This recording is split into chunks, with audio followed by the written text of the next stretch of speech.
Hello, I'm Steve Potasic, Superintendent, Jacksonville School District 117. Welcome to video number 2 of a 4-part video series, Understanding Property Taxes. This video is Understanding the Property Tax Extension Limitation Law, commonly called PTELL, and I'll use that name throughout this video. I have found the best way to explain taxes and PTELL is to start by looking at our taxes, the taxes we collect, as being a pool of water, okay? And that pool of water starts with the total property taxes we collected last year. That's how the cycles start. That total property tax collected last year comes from all of the individual cups of water from each property owner. Last year, every property owner got a tax bill, paid their portion. That was their individual cups. They all got poured into the pool, and therefore we had an amount of money we collected last year. Now, I want to stress, these cups are all different sizes. Of course we know that. If you have a larger property, a more valuable property, you pay more taxes than somebody else. So how do PTELL districts collect extra property tax each year? Or for this analogy, how do PTELL districts add more water into the pool? There are 2 different ways we add more water to the pool, and it's very important to understand the difference between these 2. One, we have a bucket. And that bucket is going to be the increased revenue on existing property. Then there's going to be a second bucket, which is the added revenue from new property. And these are calculated differently. All right, bucket number 1, existing property. Under PTELL, each year, taxing bodies are limited to increasing the taxes on existing property by 5% or CPI, whichever is lower. CPI stands for the Consumer Price Index. That is the limitation law that comes from the title Property Tax Extension Limitation Law. And that is a limit on existing property. What is the Consumer Price Index? The CPI used for PTELL is CPI-U. And that is the average increase in prices for urban consumers for all items published by the United States Department of Labor for the previous calendar year. Now let's also talk, before we go any further, about the tax cycle, because this can be very confusing. The entire process starts in December as every taxing body, school districts, municipalities, counties, etc., pass a levy. They pass the levy in December and record that levy with their county offices. Now, I'm going to highlight in red new terms that are very important terms, because a levy is commonly called a district's ask for tax money. It isn't how much money we're going to get, it's how much money we're asking for. The county clerk, assessor, and treasurer work together to finalize the taxes. These steps include evaluating the levy, our ask, and required by law to limit that ask to what we're entitled. Those offices then determine the total value of both existing and new property in the district, and then they issue out the tax bills. The tax bills that they issue out is when they extend taxes. That is the tax extension. That's where property tax extension limitation law, that's the same term, extension of taxes, that's the actual tax bills. The levy is what we ask for, the extension is what we get. The extension is usually lower than the levy, almost always lower than the levy. There are situations where we didn't ask enough and then it will be equal to the levy, but the extension can never be higher than the levy. That's an important concept to know later when we talk about ballooning a levy. All right, now we're going to kind of cover up some of the confusing timelines that are involved with the tax cycle. Because in a PTELL district, like Jacksonville School District 117, the levy passed each December is limited by the CPI from the previous calendar year. County officials use this levy to calculate and send out extensions, tax bills, the following May. That'll come out in the May of 2025 for the levy we're passing this December. The taxing bodies, school districts, municipalities, counties, receive the tax payments in July, September, and December of the year after the levy. And I want to highlight school districts' fiscal years. Our budgetary years run from July 1st to June 30th. The fiscal year is equal to the graduation year. I stated this earlier, but just to clarify that, so we are currently in fiscal year 25.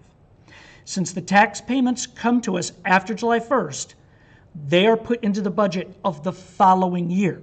So the tax payments that we will get will go into fiscal year 26, next school year.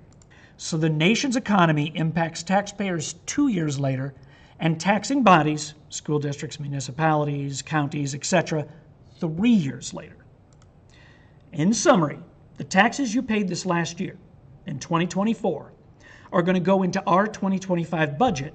They're based upon a levy we passed in December 23 that was based upon CPI from 2022.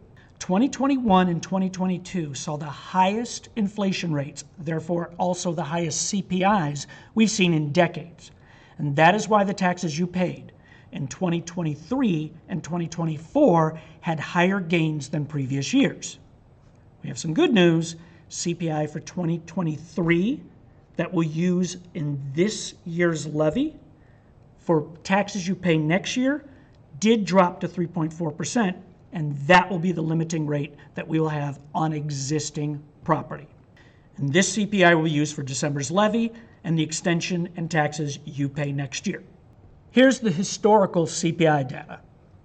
You're going to see right here, this is the CPI year. That's the CPI from that year, and this is the PTELL CPI that we use in the limitation under PTELL. These two columns are going to be all the exact same until 2021 and 2022. CPI was at 7 and 6.5%. Those are the years that we had extreme inflation. I put in red here that our CPI to be used for our tax levy was limited to 5%. Therefore, the total dollars that we collected on existing property last year was limited to a 5% increase.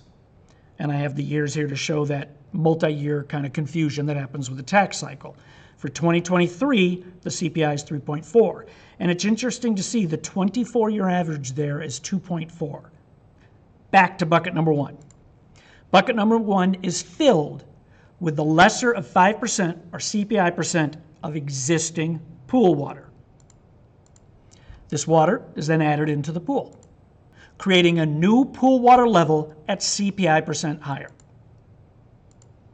This water level is the combined payment from all existing properties. It does not necessarily result in each individual property being limited to just that CPI percent increase. And this is one of the most confusing aspects regarding PTELL. The assessment of an individual property is an important factor in the final property tax on that individual property. If your property assessment is greater than CPI percent, that individual home might pay more than CPI percent, but the amount above CPI percent is going to limit the increase in other property taxpayers. The district does not see all that money that you paid in your property taxes above CPI if you just went through an assessment cycle and your property taxes last year went up. The district on existing property will be limited to CPI. Here's a basic way to look at it. Under PTELL, all taxpayers are sharing a payment that has a limited increase. I want to clarify, this is on all existing property. The new property is a separate calculation. The assessment of each individual property determines the size of each taxpayer's share. The assessment cycle from the assessor's office is that every property needs to be assessed once at least every 4 years.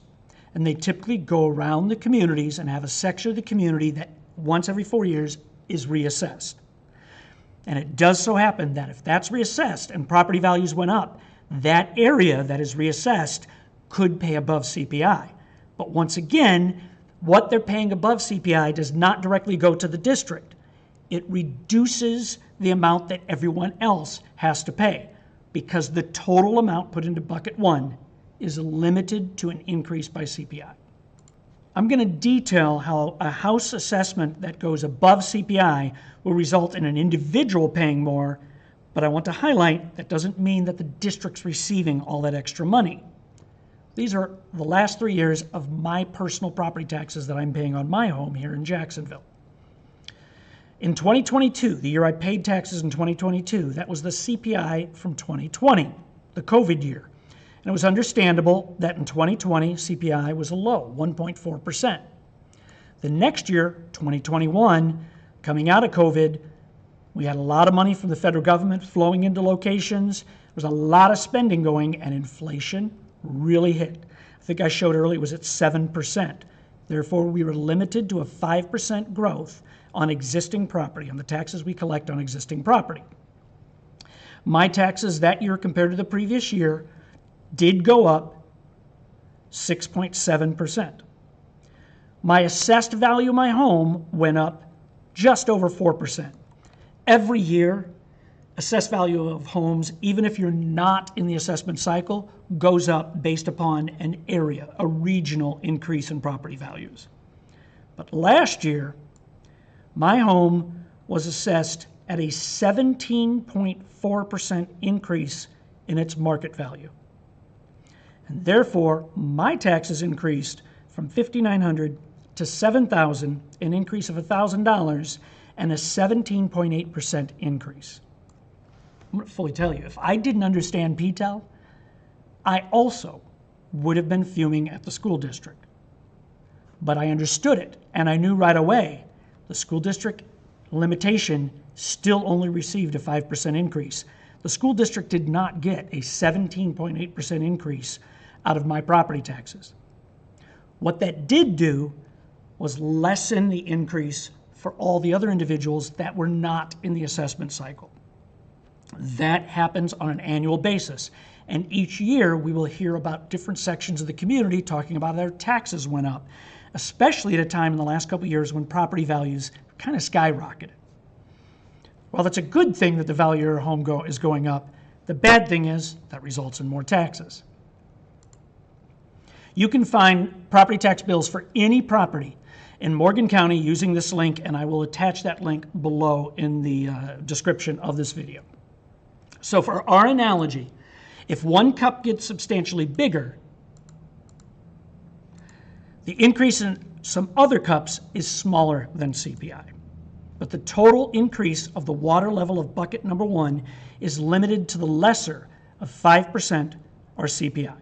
All right, now let's look at bucket number 2, new property. This bucket usually isn't as large as the first bucket. Sometimes there could be enough new property added into the district as those start paying property taxes.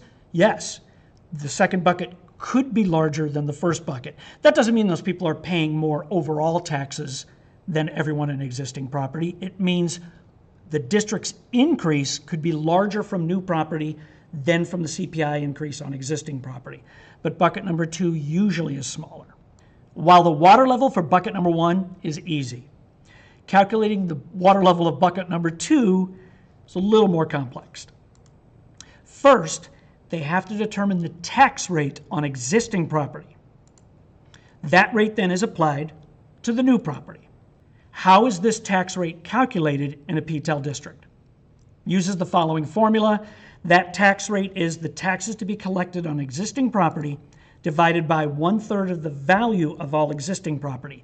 1/3 of the value of all existing property is called the equalized assessed value, the EAV. So for our analogy, that rate is equal to the total water in the pool after adding in bucket number 1 divided by the combined value of all the existing cups. I want to clarify that added into bucket number 1. That tax rate is now applied to each new property, creating a new cup of water for every new property. And those cups are combined together to create bucket number 2. And bucket number 2 is added into the pool. So we create a new pool of water with 2 separate layers of water that have been added. The first layer, it's easy for us to calculate. We basically take last year's taxes, we increase it by CPI or 5%, whichever's lower, and we can easily calculate that dollar amount. The second layer is new taxes on new property. Due to the new taxes collected on new property, the total increase in the water level will actually end up being greater than CPI, or greater than that 5%. The people who paid into bucket number 1, the existing property, are going to be limited by that CPI, or that 5%, but the total we collect is going to be greater because we are taxing new property. This now becomes the total taxes collected for the upcoming school year, and it's going to serve as the starting point for this tax cycle next year. Here is a commonly asked question. If CPI for this taxing cycle is 3.4%, why is the district levying, asking for a 10% increase? I have received multiple calls asking that question. I have seen a lot of statements on Facebook concerned about that number, and I want to defend those people because without fully understanding PTELL, that is a concerning number. One of the reasons I wanted to make this video was to help explain it to our community and to anybody else throughout the state that might be asking similar questions in their own school districts, or municipalities, counties, etc. The answer is actually pretty simple. The deadline for the county to complete the assessments on new property is after our deadline to pass the levy. Therefore, we don't know how large bucket number 2 is going to be because we don't know the total value of all the cups. Going back to the water analogy in the pool, the first layer we know about. It's CPI and existing property, but we have no clue what the second level is going to be. Since we don't know the value of new property, we ask for enough to cover what that value could possibly be, what could possibly be added into our tax rolls. I want to note the county cannot give us more than we ask. So if we under ask and then we find out there's this tremendous value, there were a solar farm we didn't know about, we are not able to go back and recapture that dollar amount. This is called ballooning a levy. Every year, PTELL districts ask for a ballooned levy. Asking a high levy has no impact on existing property taxpayers. You are paying into bucket number 1, which is defined by statute as a total increase of all the payers of CPI or 5%, whichever is lower. Recently, we have known that there might be substantial new property added into the tax rolls. There are wind farms in the area that we don't know for sure when they're coming onto the tax rolls. That is a product of when the construction process happened, when they were finalized, when they were activated. There's a lot of information we don't know. Recently, there are solar farms being added into the area. We have the same concern. The new stores. We do know that a building like Taco Gringo that just opened up is not going to be in our tax rolls probably this year. But Starbucks, does it come on our tax rolls this year, or is it going to be one more year? Those are the type of things we don't know. There are also stores that are built that we don't necessarily know were out there, our buildings, our homes. So there's a lot of new places that are being built that we don't know about. The assessor's office doesn't have to complete that until after our levy is due, so we balloon a levy to be able to capture all the dollars that we can into bucket number 2. We feel that a 10% levy ask will cover all of the new property that's going to be added. The total amount is going to be limited by the county per the law. I threw this out there. We could ask 50% increase in our levy every year, and it really would make no difference because the county's still going to limit bucket number 1 based around CPI, and then the rate that's determined will be applied to new property. That's the process they go through. So what we ask for will only hurt the district if we don't ask enough. But if we over ask, we don't get any extra money. This chart shows the actual extensions, the tax bills that were sent out to the community each year for the last 21 years. And it's very interesting to look at the CPI percent here for that entire 21-year period. This will be the 22nd year with the 3.4% we're going to be using this December, compared to the actual increase that we received every year, and as we see the extensions themselves as they've been increasing. So, for instance, let's go to the years you paid taxes in 2007. CPI was at 3.4%. We did receive 6.5% increase in our extension, in our taxes from the previous year. Well, one of the reasons why is look at the new property EAV that include in this 2-year period. It's the highest 2-year period that we have had in the entire chart over the last couple of decades. $7 million and $8 million in increased EAV. That's $15 million in EAV increase in 2 years. EAV is 1/3 of market value, so you're talking $60 million in new construction. I was not here then, but I'm predicting, is this the year that Home Depot and Super Walmart came on the rolls for the taxing district? But you can see the correlation between these two numbers, that we're almost always going to be slightly higher than the CPI or somewhat higher than the CPI, and then it's going to be related to the actual EAV of new construction that was added into the district. One year I really want to highlight is this last tax year. That's the taxes you paid in 2024, which are going for this current fiscal year 2025. CPI was at 5%. All right. Last year we asked in our levy in December for a 15% increase. And the reason we did, for a moment, let's look back at the previous year. The taxes you paid in 2023, which were for last school year, there was a CPI of 5%. We ended up getting 9.27% increase.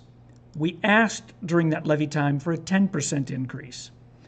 That 9.27% can be broken down into bucket number 1, a 5% increase, and bucket number 2, a 4.27% increase from new property. Last year, we still didn't have really any idea about the wind farms and the solar farms and some other major construction pieces, so we were worried that if we asked 10, we might under-ask compared to what we could get. So we did ask for a 15% levy increase. Remember, this is the year I showed you my personal property taxes. I personally, on an individual basis, had an increase of 17.8% in what I paid. But the district only got a 5.57% increase from the previous year. So therefore, this shows that that bucket number 1, that taxes on existing property, was limited by CPI. We asked 15% last year, we got 5.57. We could have asked 50% last year, we would have gotten 5.57. This year, we feel that the 10% increase we're asking in the levy will more than cover all of the new property above the 3.4% CPI that will limit bucket number 1, or the taxes on existing property. Thank you very much for watching. One of the key points I wanted you to understand in this is that under PTELL, the property tax increase on existing property is pretty much defined and determined by the legislation. I'm going to have 2 more videos that are going to come out in January, where I'm going to discuss why PTELL was created, the benefits of PTELL, especially in the 90s following decades of massive housing cost increase. But it's also in the 4th video going to cover the negative consequences of PTELL and how overall PTELL is not helping the taxpayers in the state. It is absolutely shown over the last 25 to 30 years to be the problem with property taxes in this state. Look forward to those videos, and if you have any questions on taxes, please send me an email at spatasic@jsd117.org. Once again, thank you very much for watching.